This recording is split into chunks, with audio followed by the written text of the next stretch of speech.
Admit वगैरे करायची अशी वेळ आली नाही. खरं हा बाळूमामाचा चमत्कार आहे. सांगताना असं काळीच धडधडते, पण जे आहे ते खरं मनातलं सांगतोय.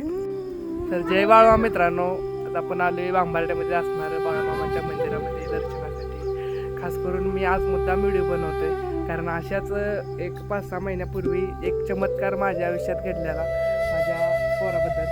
हा आमचा रेवांश. खरं सांगतो, असंच भेटायला गेलतो, आजारी होता तो आणि त्यावेळी डॉक्टरांनी सांगितलं त्याला की 3 ते 4 दिवस ॲडमिट करायला लागते.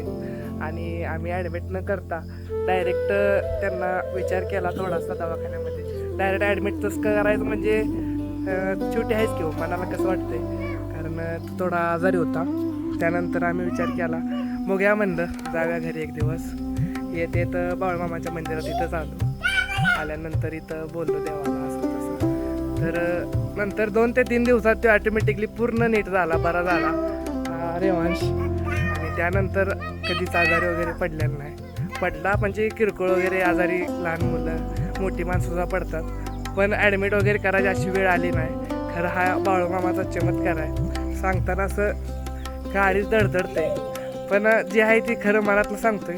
काय आज बांबाड्यात हे मंदिर, आता इथं मला वाटतंय आज इथलं शेड काढलेलं आहे, म्हणजे काहीतरी पुढचं बांधकाम वगैरे असेल. आणि खरंच मानाचा जय बाळूमामा.